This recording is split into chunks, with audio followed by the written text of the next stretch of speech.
분노의 시대를 살아가고 있습니다. 좀 거창하지만 그만큼 사람들이 화를 많이 내는 것 같아요. 분노가 그 자체로 죄라고 볼 수는 없습니다. 예수님께서도 외식과 교만으로 자신을 꾸미는 당시 종교 지도자들을 향해서 분노하셨거든요. 그러나 분노는 조절하기가 쉽지 않고 통제되지 않을 때는 불과 같이 어떤 대상에게 피해를 끼치고 하나님의 의를 가립니다. 분노를 조절하는 것이 필요합니다.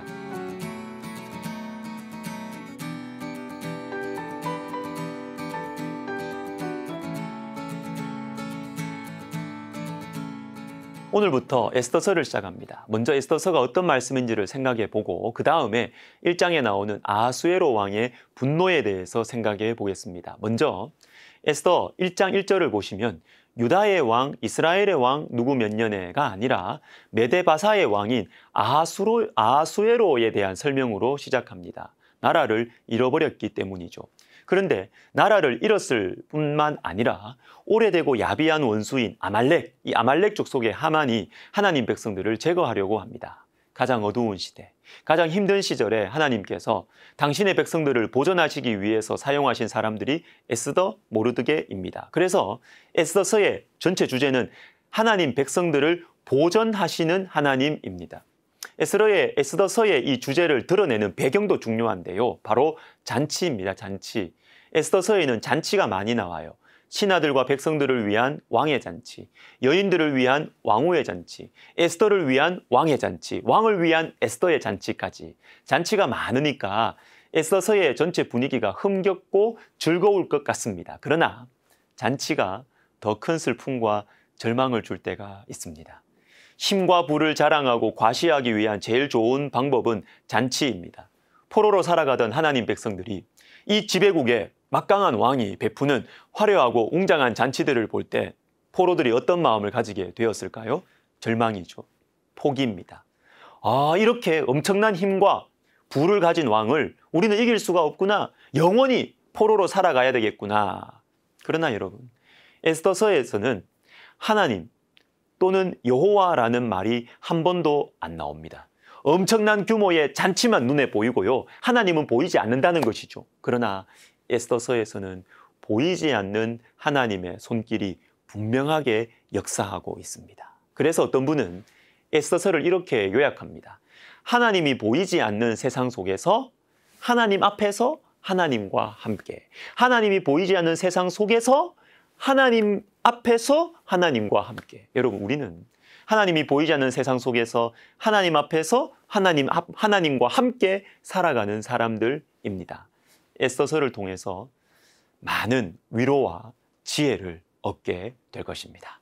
자, 이제는 분노에 대해서 생각해 보겠습니다. 아하수에로 왕은 자신의 명령에 복종하지 않는 왕후로 인해서 분노에 휩싸입니다. 그리고 신하들이 제공해주는 명분을 딱 이용해서 아내를 내쫓아 버립니다. 2장 1절에서는 아하수에로 왕이 분노가 그쳤을 때 자기가 쫓아낸 아내와 그 아내가 한 일, 즉 그리고 자신이 내린 결정에 대해서 생각했다고 나오는데 성경학자들은 후회하는 것으로 해석합니다. 그러나 이미 때는 늦었습니다. 아내에게 엄청난 상처를 이미 주었기 때문에 돌이킬 수가 없어요. 여러분, 분노는 위험합니다. 우리의 마음을 엉망으로 버리고 그리고 주변 사람들에게 깊은 상처를 주고 그리고 하나님의 은혜가 역사하지 못하게 할 가능성이 굉장히 많습니다.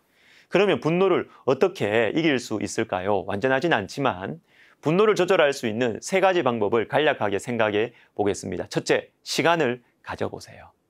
느헤미야 5장에서 느헤미야는 주변의 대적들의 이 방해들을 물리치면서 예루살렘 성을 재건하기 위해 수고하고 있었습니다. 그런데 유다 사람들 안에서 말이죠. 하나님 백성들 안에서 욕심 때문에 동족을 괴롭히는 사람들이 생겼습니다. 우리가 가진 모든 힘을 모아도 될까 말까 하는데 공동체 안에서 다툼과 분열이 생기는 것이죠. 얼마나 화가 나요.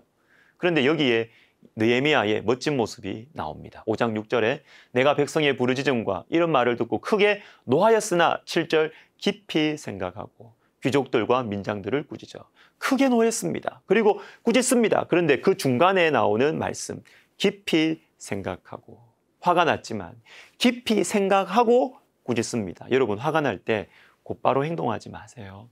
시간을 가지고 깊이 생각해 보십시오. 두 번째, 말씀의 사람과 교제하는 것입니다. 아하수에로 왕이 마음속에 막 불이 붙어서 막 화가 날 때 주변에 있는 신하들에게 자문을 구합니다. 그런데 이들은 왕의 기분에 맞추기 위해서 명분을 제공하죠. 불행하게도 아하수에로 왕 곁에는 말씀으로 붙들어주는 사람, 진짜로 지혜로운 사람이 없었습니다. 만약에 그의 곁에 다니엘 같은 사람이 있었다면 얼마나 좋았을까요? 여러분 곁에는 말씀의 사람들이 있습니까? 좀 재미가 없어 보여도 하나님과 친밀한 친구, 하나님의 말씀을 묵상하고 기도하는 친구나 선후배들을 가까이 하시기를 바랍니다. 여러분이 분노에 휩싸였을 때 그분들과 대화를 나눠보세요. 지혜와 위로를 얻게 될 것입니다. 분노를 조절할 수 있는 방법으로 마지막으로 권면해드리고 싶은 것은 기도입니다. 기도. 디모데전서 2장 8절을 읽어드립니다. 그러므로 각 처에서 남자들이 분노와 다툼이 없이 거룩한 손을 들어 기도하기를 원하노라. 분노와 대조되는 것이 있습니다. 분노와 다툼을 이길 수 있는 방법이 나오는데 그건 바로 기도입니다.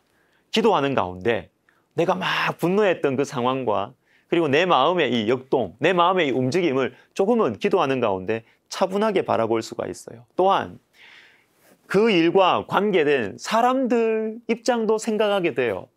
분노가 막 치밀어 오를 때는요, 내 입장만 생각납니다. 내 입장만. 그러나 기도하면 그 사람의 입장도, 그렇게 내한테 말하고 행동할 수밖에 없었던 그 사람의 사정이 있었겠지라는 생각이 들어요. 그래서 기도하면 마음이 넓어집니다. 기도의 자리에 머물러 있을 때 하나님을 만나게 됩니다. 십자가 아래로 가게 됩니다. 나를 보시면서, 죄인들을 보시면서, 자기를 십자가에, 하나님을 십자가에 못 박는 이 피조물들을 보면서 우리 주님 분노하시는 것이 당연한데 하나님의 뜻을 이루기 위해서 십자가에서 내려오지 않으신 이 예수님의 십자가, 기도할 때 십자가로 갈 수 있어요. 이 십자가 아래로 가면 분노를 이길 수가 있는 것입니다. 기도의 자리가 십자가의 자리입니다. 기도가 분노를 이깁니다. 기도하겠습니다. 하나님 아버지, 주님, 우리가 화가 많이 납니다.